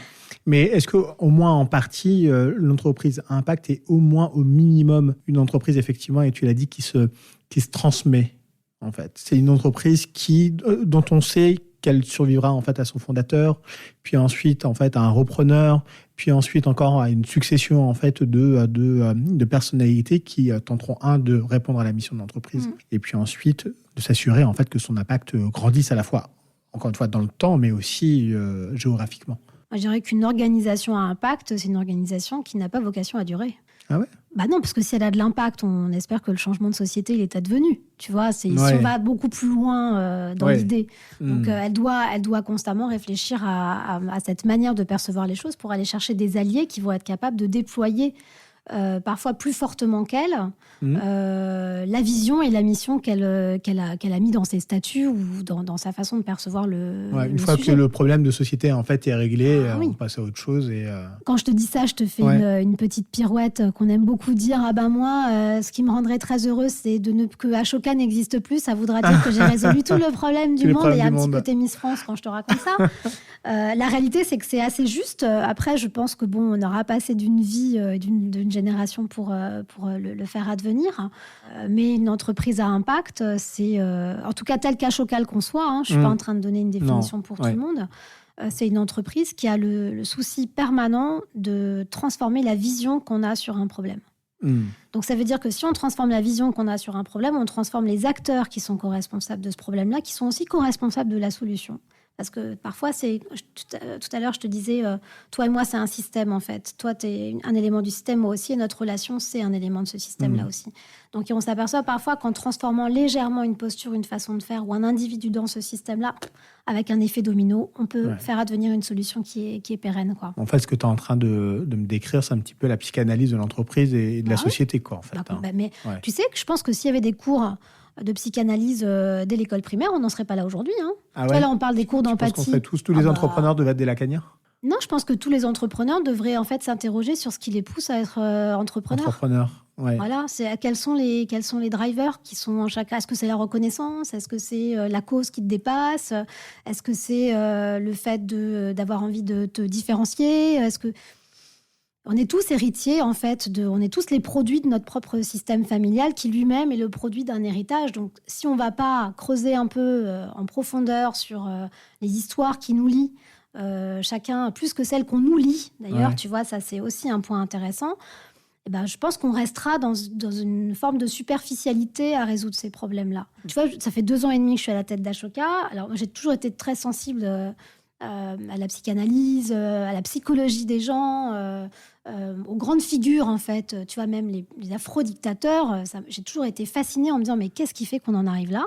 Et quand tu vas chercher dans l'enfance, tu trouves, en fait, des raisons. Non, mais c'est pour ça. Tu trouves des raisons objectives, enfin objectives, je ne sais pas si elles sont toujours objectives, mais en tout cas qui ont l'air d'être un peu rationnel de quelqu'un qui en fait, et c'est le manque d'amour, c'est la séparation, c'est de la mésestime des parents vis-à-vis des enfants. Donc, faut lire Alice Miller, Les racines de la violence, c'est prodigieux en fait, prodigieux. Oui, parce que est-ce qu'elle ne disait pas justement qu'il faut prendre toutes les motivations en réalité que l'on a chez nous, et même si ces motivations en fait sont horribles, une personne m'a fait du mal et j'ai envie de lui prouver en fait à quel point je suis plus méritant, je vaux mieux que ça, et ça motive la création en fait d'une entreprise ou de n'importe quelle initiative. Et c'est pas en fait le fait de vouloir changer le monde intrinsèquement en fait qui la pousse, Mais c'est une motivation un peu plus personnelle, un peu plus... Souvent, c'est ça. Tu sais, le process d'identification des fellows Ashoka nous permet d'avoir une qualité de relation avec nos candidats assez impressionnante et d'aller creuser dans leurs histoires personnelles. Comment tu les trouves, justement? Déjà, la meilleure apporteur d'un fellow, c'est un fellow, quoi. C'est-à-dire qu'en mode cooptation, comme ils ont expérimenté le process de sélection de notre côté, souvent, ils savent qui peut être systémique ou pas. Donc ça, c'est une bonne façon de faire. Après, moi, ce que je regarde aussi, c'est les thématiques sur lesquelles j'ai envie qu'Ashoka soit présente. Donc, en l'occurrence, l'éducation et l'environnement, pour moi, c'est vraiment des éléments fondamentaux sur les 5 prochaines années. Ou dans la cohorte de nouveaux fellows qui vont rentrer dans la communauté d'Ashoka, il faut qu'on ait au moins, toujours chaque année, un entrepreneur qui travaille les sujets d'éducation et un entrepreneur qui travaille la problématique environnementale. Et donc, on a 5 places, tu vois, éventuelles. Donc, il y a 3 autres qui peuvent être sur d'autres sujets. D'accord. Après, le process en lui-même peut durer de 6 mois à 2 ans pour pouvoir devenir fellow, ce qui nous permet d'avoir une connaissance assez fine des individus qu'on regarde pour être... C'est tous les âges? Ouais, tous les âges. Ouais. Tous les âges, oui, de 18 à, je sais pas, peut-être 45, 50 ans. Alors, on pourra aller plus loin. Jusqu'à présent, ça ne s'est pas trouvé. Mais comme on est là depuis 20 ans, ceux qui avaient 45 ans il y a 20 ans, aujourd'hui ont 65 ans. Donc, on a aussi des fellows qui ont 65 ans aujourd'hui et qui sont toujours à la tête. Qui sont toujours accompagnés. Toujours accompagnés. Et puis, souvent, on s'aperçoit en fait que le sujet de société qu'ils adressent, c'est un sujet qui est dans leur chair parce qu'ils l'ont expérimenté eux-mêmes.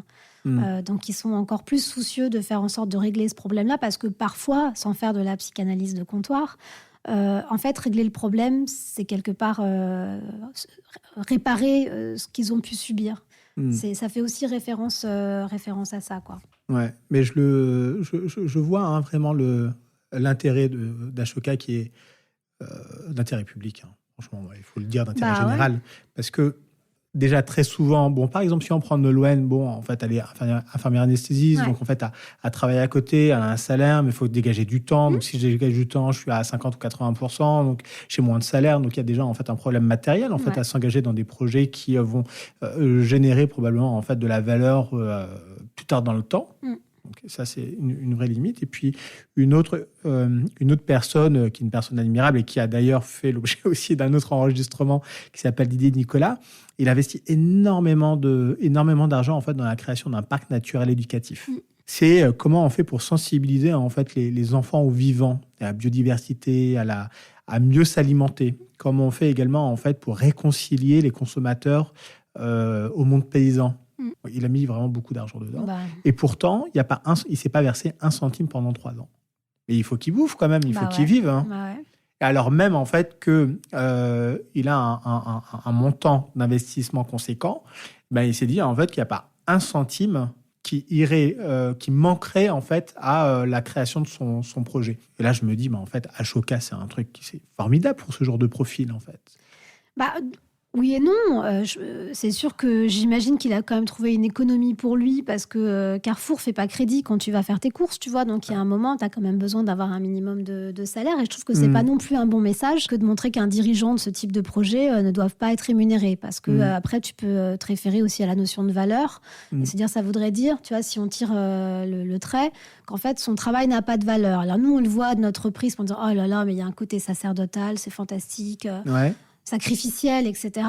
Oui, bien sûr que ça, c'est indéniable. Après, je ne suis pas sûre que c'est ce qu'il faut qu'on renvoie non plus aux jeunes générations. Non, parce que tant qu'on n'arrivera pas à valoriser aussi les métiers qui sont les métiers d'acteurs de transformation, comme c'est le cas de cet homme, eh bien, on restera aussi avec un espèce de plafond concernant les carrières, qui sont des carrières d'intérêt général, qui sont quand même, c'est pas une surprise que d'annoncer ça, extrêmement sous-payées par rapport au reste, où on continue à sacraliser encore les carrières dans les univers beaucoup plus profitables, mais aussi qui ne sont pas dans le sens de l'intérêt général.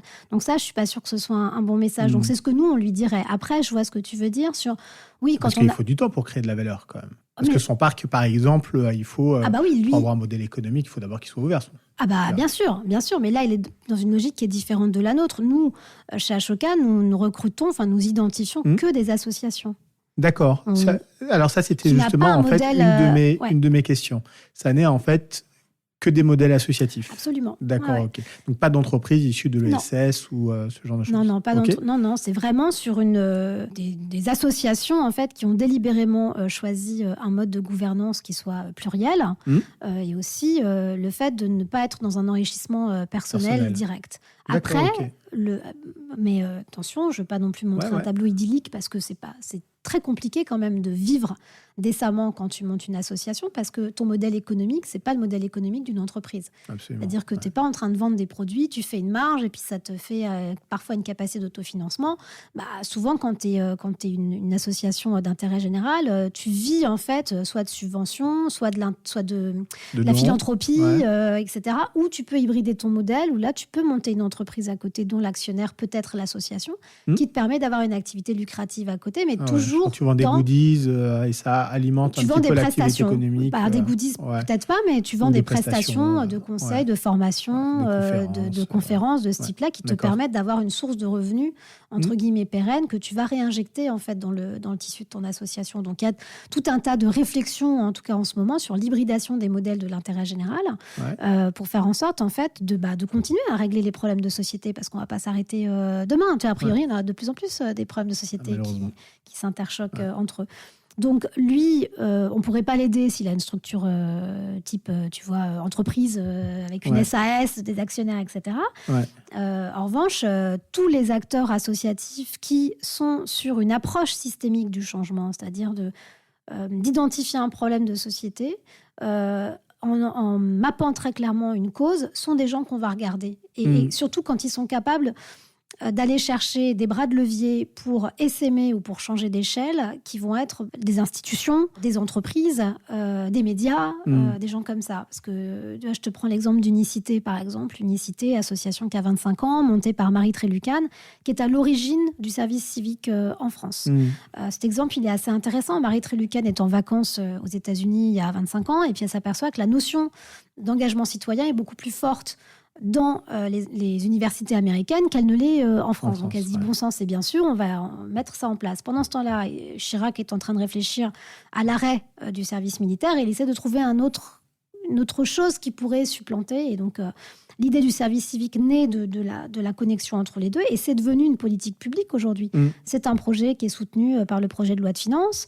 On a une agence du service civique national en France. On a même à côté de ça un institut de l'engagement qui n'est pas national mais qui concerne l'élite des services civiques. Donc, il y a tout un... Et puis, Unicité continue à vivre aussi. Mais elle n'a pas arrêté sa mission. Non, mais là où c'est intéressant, c'est-à-dire qu'elle a cranté en termes de changement d'échelle à partir du moment où les services publics en ont fait une politique publique. Parce que si elle avait continué avec ses petits bras musclés à essayer de développer le service civique, je ne suis pas sûre qu'on en serait arrivé à ce nombre de classes d'âge aujourd'hui qui peut prétendre à aller en service civique entre 16 et 25 ans, quoi. Est-ce que c'est pas ça aussi le rôle d'Ashoka, c'est de permettre aux acteurs de changer d'échelle, de passer de local au national et du national au global? Notre rôle, c'est vraiment de faire en sorte que ces acteurs-là puissent faire advenir le changement qu'ils appellent de leur vœu. Ça, c'est un truc fondamental. Donc, ça veut dire qu'on met tout en place. Alors, ça peut être financier les 3 premières années, comme je te l'ai expliqué, mais quand tu restes à la tête de ton innovation sociale... Ça, c'est normalisé, hein, par exemple. Bien sûr. Le montant... le montant, il est normalisé, oui et non. Il est à discrétion des besoins de l'entrepreneur social. Tu vois, t'en as qui ont plus de charges que d'autres, donc on va regarder ça pour être au plus proche de leur vérité. Donc ça, c'est un truc important. Et ensuite, on a des mentors philanthropes. Ils sont 65 dans notre communauté Ashoka. Ce sont souvent des gens qui ont des parcours de vie incroyables, de grands dirigeants d'entreprise. On a l'ancien directeur des ressources humaines de la Société Générale au niveau international. On a l'ancienne présidente de Coca. On a des gens qui ont fait des carrières chez Unilever et qui ont été des grands patrons et qui sont dans ce qu'on appelle un give back, donc c'est-à-dire qu'ils veulent retourner ce qu'ils ont eu. Donc financièrement, mais surtout, et c'est ça qui est prodigieux dans la communauté d'Ashoka, c'est en temps. C'est-à-dire qu'ils vont être des coachs. Des vrais mentors. Des vrais mentors, et c'est pas je te passe un coup de fil et puis je te relis ton truc, c'est qu'il y a des histoires en fait entre nos innovateurs sociaux et nos mentors philanthropes qui durent depuis 15 ans. en fait, où ils les ont aidés à changer d'échelle, à affiner leur stratégie, à rentrer en réseau avec d'autres gens. Et ça, en fait, ça vaut de l'or, quoi. Et notre troisième façon d'accompagner, c'est tous les partenaires pro bono, donc autrement dit des entreprises qui, elles aussi, veulent donner du temps à certains entrepreneurs sociaux. Donc, on a la chance de travailler avec Latam et Hawkins, qui est un immense cabinet d'avocats, et qui a une équipe de pro bono d'une dizaine de personnes qui travaillent quasiment exclusivement sur les problématiques des fellows Ashoka. Et je te donne un exemple tout bête. Incroyable. J'ai un de mes fellows Ashoka un jour qui m'a dit, mais si moi j'avais dû rémunérer Latam et Hawkins depuis le temps que je les sollicite pour mes problématiques juridiques, 300 000 euros. Oh, wow. Donc il y a un moment, tu vois, la bourse c'est un truc, parce que notre bourse elle est 25-30 000 euros par an sur 3 ans. La valorisation de compétences, elle est immense en réalité. Et c'est tout ce qui ne se quantifie pas. Tu vois, financièrement, qui est vraiment un déterminant pour faire en sorte que ces innovateurs sociaux soient toujours sur le terrain du changement de société. Donc ça, et puis après, toutes les formations d'Ashoka, parce que nous aussi, on a pas mal de formations spécifiques dans notre réseau international sur qu'est-ce que c'est que l'approche systémique du changement, qu'est-ce que c'est que la transformation d'une mentalité, comment je fais des coopérations interdisciplinaires, hybride avec des gens avec qui j'ai pas l'habitude de travailler. Tout ça, on l'a théorisé. Ouais, c'est ça. Donc, vous avez réussi en fait à produire des modèles. On produit des modèles qu'on réajuste au gré en fait du temps qui évolue et des postures de l'expérience, de ce qui se fait aussi ailleurs dans d'autres pays, dans les fameux 93 pays. Ces formations sont souvent internationales et elles permettent aussi de mettre des fellows français avec des fellows anglais, américains, kenyans. Faire de la mise en réseau, quoi. Exactement, pour qu'ils puissent travailler ensemble puis confronter leurs problématiques. Et la dernière chose aussi qui est extrêmement importante pour certains de nos fellows, c'est la mise en relation avec des entreprises. C'est-à-dire qu'on facilite les coopérations hybrides. Par exemple, je pense au réseau Ecohabitat qui travaille sur la rénovation des bâtiments précaires des personnes qui sont très, très, très, très précarisées en France. On les a mis en relation avec EDF et ils ont fait une coopération ensemble qui a extrêmement bien marché, à tel point qu'elle a permis à l'État français de réfléchir à une allocation spécifique de la grande précarité énergétique, ce qui n'avait pas du tout été identifié avant qu'on fasse cette coopération entre EDF et Réseau Ecohabitat. Donc parfois, on est aussi presque à l'origine, si tu veux, de la mise en place de politiques publiques parce qu'on crée ces relations hybrides en fait, avec nos fellows. Oui, la mise en relation avec les grandes entreprises, elle n'est pas simplement en fait d'un point de vue contribution financière. En fait, c'est vraiment des partenariats et qu'on anime. C'est-à-dire que c'est pas simplement tiens Franck, je te présente Karine, débrouillez-vous. Non, c'est pas ça. C'est allez. Franck et Karine, on va travailler ensemble, ça va durer 8 mois et on organise en fait ce temps d'atterrissage de vision commune. Déjà de parler la même langue, parce qu'un innovateur social, il ne parle pas la même langue qu'un corporate, qu'une grande entreprise. Et vous connaissez justement en fait, nous, ces on est deux un langues. peu un décodeur Canal+, tu vois. On arrive en fait à faire en sorte que ce soit moins brouillé, que le message ne soit pas brouillé quand ils communiquent entre eux, mais au contraire que ce soit très clair. On a cette espèce de rôle de tiers de confiance en fait vis-à-vis de nos parties prenantes, quoi. Et ils viennent d'où en fait ces fellows ?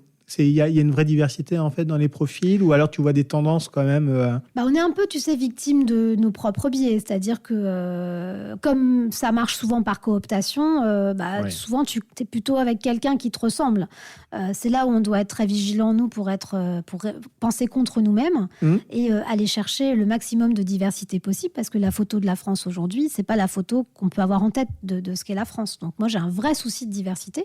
Et je reviens sur d'où je viens aussi. Donc je pense que c'est aussi lié à ça, de faire en sorte de montrer que tout le monde peut être acteur de changement. Et ce que j'aime, pour reprendre l'exemple de Nolwenn, c'est de dire, voilà, une infirmière anesthésiste, elle peut être fellow Ashoka. Abdelali El-Badawi, donc infirmier aussi, il peut être fellow Ashoka. Laurent Richard, journaliste d'investigation, il peut devenir entrepreneur social fellow Ashoka. Tu vois, d'avoir des gens comme ça, où tu n'as pas forcément... t'as pas fait le master en innovation sociale à HEC, je vais dire tant mieux. Tu vois, parce que ce qui t'anime, c'est peut-être autre chose. Ça ne veut pas dire qu'on ne regarde pas les gens qui ont fait un master d'innovation sociale à HEC ou je ne sais pas quoi. Mais moi, j'aime bien... C'est ce que tu disais, en fait, dans les profils atypiques aussi que vous recherchez à Ashoka. Oui, parce que, encore une fois, c'est une pluralité de visions.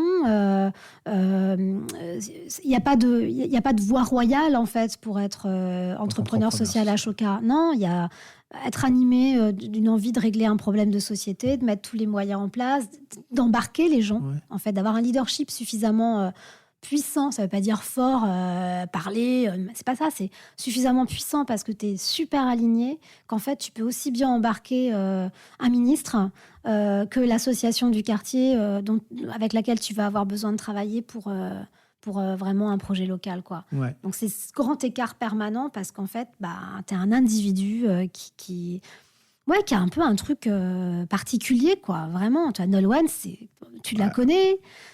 C'est quelqu'un on s'enrichit à son contact, en fait, quoi. Tu vois, et ça, moi, je trouve que je suis très fière, en fait, que mon organisation, elle mette en lumière des gens comme Nolwenn, parce que c'est pas que dans un sens, en fait, tu vois. C'est pas ah là, je suis fellow Ashoka, parce que souvent on dit c'est le prix Nobel de l'entrepreneuriat social. Bon, moi, j'ai encore du mal avec cette appellation, mais donc on a l'impression que c'est très descendant. Mais en fait, nous, dans la gestion de notre communauté au quotidien, on se nourrit d'interlocuteurs comme Nolwenn sur sa problématique, sur la façon qu'elle a de régler ses défis. Comment on passe à l'action. Mais oui, tout ça. Et est-ce que tu as déjà vu en fait des entrepreneurs, des dirigeants ou d'anciens dirigeants d'entreprise qui ont décidé en fait de transformer soit leur entreprise en asso ou alors en fait de partir de zéro et de créer justement en fait une association pour régler un problème qui leur tenait à cœur et qui ont été fellows? Alors souvent, ce que font enfin souvent, pas de généralité, mais ce que j'ai observé en tout cas, c'est que les patrons d'entreprise montent des fondations. Fondations pour pouvoir adresser des problématiques d'intérêt général qu'ils estiment être primordiales. Est-ce qu'ils ont besoin pour ça? Ah non, ils n'ont pas besoin de nous pour le faire. Nous, en revanche, on a besoin d'eux pour les aider, parfois à le mettre en place, parce que justement, ils ont peut-être pas. Il leur manque. Faites ça aussi, mais c'est pas le même accompagnement. Non, mais on peut avoir un rôle de conseil pour leur dire, voilà, si la mission que vous souhaitez donner à votre fondation, c'est ça, voilà, on peut vous proposer d'aller regarder tel ou tel innovateur social et de l'accompagner et de l'aider. Donc ça, c'est des choses qu'on fait.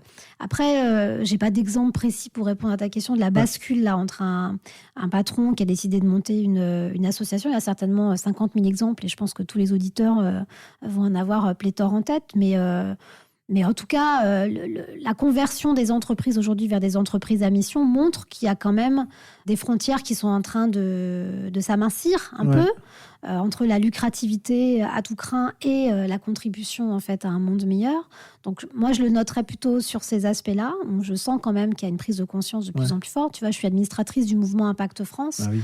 Avec Pascal Demurger et Julia Faure, tous les deux coprésidents, et énormément d'autres entreprises. Il y a quand même un mouvement de fond, en fait, qu'on est en train de percevoir de la part des entreprises. Alors, elles vont peut-être pas monter des associations, mais elles vont plus les financer. Et quand elles les financent directement, comme avec une fondation, c'est une chose, mais elles peuvent aussi, comme je te le disais juste avant, faire des coopérations qui vont faire qu'elles vont se nourrir aussi de la manière de percevoir un problème de la part d'un innovateur social pour elles-mêmes se transformer en interne. Donc, tu vois, ça, en fait, c'est comme le courant marin, en fait. Tu vois, il y a des choses qui sont en train de se mettre en place progressivement, des hybridations qui se font de plus en plus et qui sont vraiment nécessaires.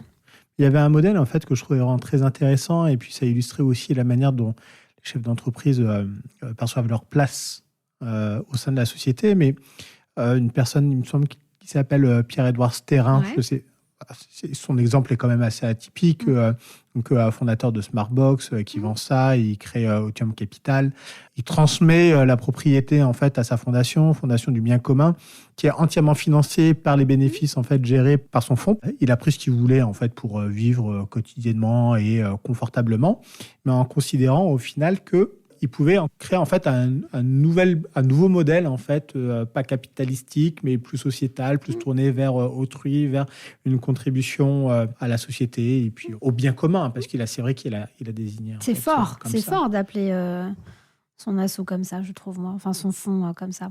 Et puis d'y aller en fait. Vraiment sûr que c'est le bien commun. Après, oui, il choisit en toute autonomie en fait aussi les associations qui l'accompagnent. Je fais aucune publicité par rapport à ça, mais encore une fois là, c'était le modèle. Oui, d'entrepreneur qui switch pour des motivations personnelles, religieuses, de foi, sociales, d'intérêt général aussi. J'ai pas distingué ça. Je sais pas en fait si parce que lui, il s'avère qu'il est en Belgique. Je ne sais pas si tu as identifié ça ailleurs dans le monde. On se Bill souvient. Gates, Ouais, tu prends c'est Bill vrai. Gates, voilà, tu prends Jeff Bezos, Ouais. avec Mackenzie Scott, sa femme, qui est une des plus grandes philanthropes, enfin son ex-femme, Ouais. plutôt. Donc oui, mais sauf que ce qui les fait switcher, c'est pas tellement la vocation de l'intérêt général, c'est d'être arrivé aussi à satiété d'un point de Ouais, vue économique, à capitalistique, titre économique, personnel. ouais. Et là, tu dis, tiens, il y a quand même un truc. Et puis, c'est toujours très, très complexe, en fait, cette notion de cette grande philanthropie, parce qu'il y aurait un discours simpliste qui viendrait à dire, ouais, mais en fait, ils sont quand même co-responsables des difficultés dans lesquelles on est tombé. Oui, certes, après, moi, je trouve que les choses, elles sont beaucoup plus complexes que ça. Ce que je regarde, et ça, c'est encore ma déformation de journaliste qui revient, c'est, encore une fois, à l'épreuve des faits. Moi, ce que je vais regarder, c'est qui sont les associations qui sont soutenues par ces gens-là, quels moyens elles leur donnent, quelles relations elles mettent en place avec elles. Est-ce qu'elles sont encore dans une relation, tu sais, de client-fournisseur, c'est-à-dire on oublie que c'est un don, mais en fait, on impose quelque chose à l'association, parce que ça, c'est aussi un sujet sur lequel on pourrait discourir pendant des heures. C'est très vrai aussi, en fait, avec le fonctionnement Bien de la sûr. philanthropie en général.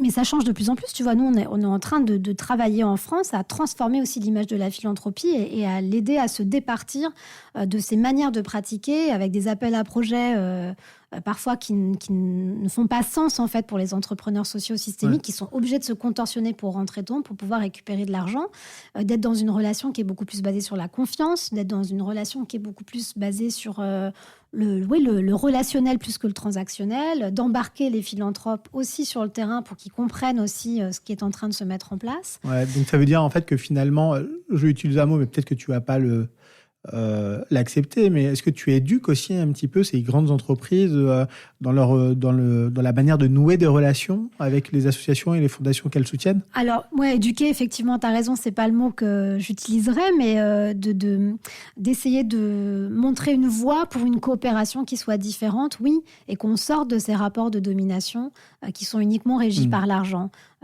Tu le vois aujourd'hui, même entre les associations, parfois elles se font de la houle entre elles, elles sont toutes dans des petits optimistes sur ce grand océan, et puis elles se font de la houle parce qu'en fait, dès qu'il faut, oui, parce qu'il faut survivre. Donc on est de plus en plus, heureusement. Tu vois, je discutais ce matin avec Benjamin Blavier d'Article 1, qui est une grande association qui travaille sur le mentorat. Et heureusement, ils ont monté un dispositif fantastique qui s'appelle le collectif mentorat. Il y a plus de 68 associations qui sont fédérées maintenant. Ils ont pu avoir des fonds de la part des politiques publiques aussi pour que ça devienne une cause nationale. Donc, on est quand même en train de changer un peu de manière de penser parce qu'on s'aperçoit bien qu'en fait, comme la cause, elle est partagée par tout le monde, on n'est plus à se dire qui va être le premier qui va y arriver, mais plutôt quand est-ce que le problème sera résolu. Tu vois, on n'est plus sur le qui, on est sur le quand, quoi. Donc ça, c'est vachement intéressant aussi. Et toi, avec Ashoka, c'est quoi le problème que tu essaies de résoudre? J'essaie de contribuer à notre juste mesure à faire en sorte qu'on ait une société qui soit plus juste, en fait. Mais vraiment, le côté justice, tu vois, c'est un truc qui est très important pour moi. Donc, juste, ça veut dire de ne plus être en déni de responsabilité les uns par rapport aux autres sur les grands problèmes de société. Il n'y a pas une personne qui est responsable du sujet. C'est bien plus complexe que ça. De maximiser la coopération. Ça, c'est vraiment aussi un sujet qui nous tient à cœur et c'est en plus très révélateur de la personne qu'on est quand on commence à rentrer en coopération. Mais en vraie coopération, pas la posture tout le monde te dit collectif, machin, puis en fait, très vite... Il y a un leader et des suiveurs. Voilà, donc c'est pas facile, c'est vraiment une discipline et tout. Et même parfois, moi, je suis rattrapée par mes vieux démons à vouloir faire les choses un peu toute seule. Donc, c'est vraiment un apprentissage. L'humilité aussi, parce que les sujets sont tellement complexes. Il y a tellement d'interconnexions et de ne pas penser que la solution qu'on met en place, parce qu'on l'a eu tout de suite, elle va résoudre le problème, parce que parfois, elle fait partie du problème et elle accentue même le problème. Ouais. Donc déjà, de bien isoler tout ce qui a déjà été mis en place pour comprendre pourquoi ça n'a pas fonctionné et d'essayer de mapper en fait, les endroits où on peut agir. Mais voilà, cette notion de justice, de respect, de dignité des personnes. Et pas fortueux, j'ai pas vocation à créer un monde d'entrepreneurs sociaux. Je veux dire, tout le monde n'est pas avoué à être entrepreneur social, et tant mieux. Tu vois, tant mieux. En revanche, si on a un super directeur RSE ou un super CEO qui est vraiment un agent de transformation majeur dans son écosystème, ça, moi, je trouve ça génial parce qu'on a besoin de tout le monde, en fait, aujourd'hui pour assurer cette transition. Tout le monde peut contribuer. Lorsque tu parlais, en fait, du cabinet d'avocats qui faisait son pro bono et qui demande à un collaborateur de bosser pour une asso, ça fait quand même beaucoup plus sens.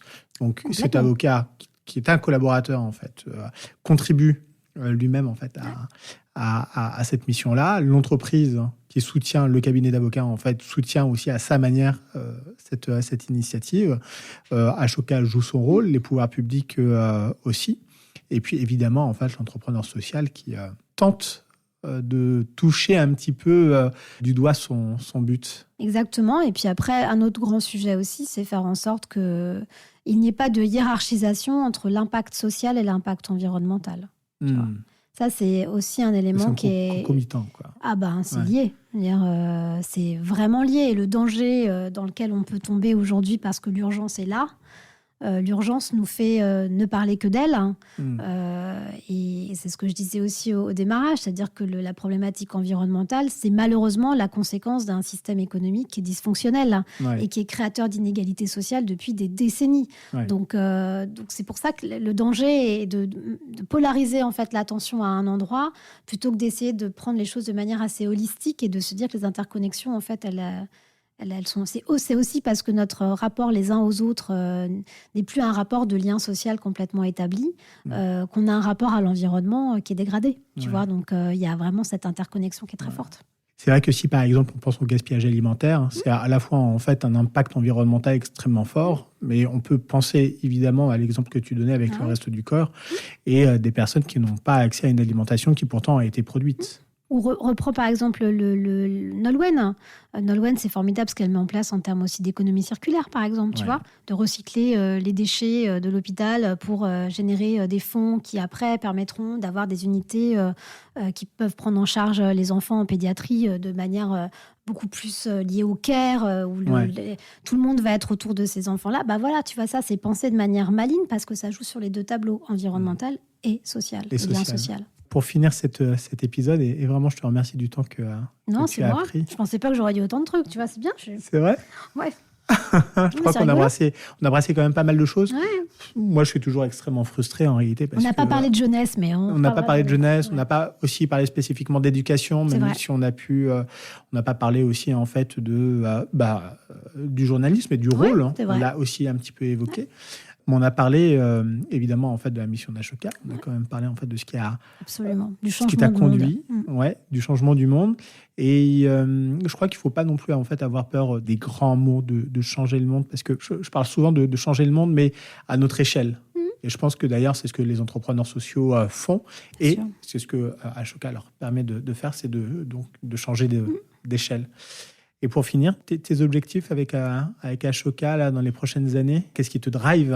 Est-ce qu'il y a au moins un point d'étape que tu t'es fixé ? J'en ai 3, donc c'est continuer à maximiser l'impact de notre communauté, donc avec tout ce que j'ai détaillé préalablement. Le deuxième, c'est contribuer à faire émerger une génération qui soit actrice de changement. Donc ça veut dire vraiment être soucieuse de ce qui se passe autour de la jeunesse et de leur donner Faut qu'on reprenne rendez-vous pour en parler. Pour qu'ils soient adaptables et adaptés en fait à l'incertitude permanente du monde. Donc ça, c'est un gros sujet pour nous. Troisième, c'est le sujet des récits, mais ça, tu sais, c'est mon passé de journaliste qui revient, parce que voilà, je crois fondamentalement que ça passe par ça. Ça passe par des récits qui soient des récits du réel tel qu'il est aujourd'hui, et d'aider les journalistes en fait à mieux comprendre les sujets d'innovation sociale pour qu'ils puissent en parler beaucoup plus régulièrement. Nouveau récit. Donc ça, c'est mes 3 grands objectifs. Et après, Ashoka France va avoir 20 ans à la fin de l'année 2024, début 2025. Donc, donc ça veut dire que ça va être une belle célébration. Donc ça va être l'occasion de se dire à quoi Ashoka France a contribué en France sur les 20 dernières années, et surtout à quoi Ashoka France a envie de contribuer sur les 20 prochaines années. Merci beaucoup, Elsa. Je t'en prie, Fred. Nouveau récit. Bravo et merci d'avoir écouté cet épisode jusqu'à la fin. J'espère que ce moment passé ensemble vous a été utile. Et si c'est le cas, n'hésitez pas à partager cet épisode autour de vous. Vous savez à quel point la recommandation est puissante. Alors choisissez 1, 2 ou 3 personnes de votre entourage et montrez-leur la voie. Ce qui marche bien aussi, c'est de nous suivre. Donc, sur votre plateforme d'écoute préférée, c'est de laisser un commentaire et c'est de mettre 5 étoiles si l'épisode vous a plu. Et si vous avez des idées ou des remarques à nous adresser, ou si seulement vous avez envie de nous envoyer un petit mot doux, faites-le à l'adresse suivante: bonjour@parole-public.fr. Vous pouvez également vous inscrire à notre newsletter sur notre site internet www.parole-public.fr. Tous les mois, vous y retrouverez du contenu inspirant et le lien vers le nouvel épisode du podcast. Je suis Fouad Souak et je vous dis à bientôt.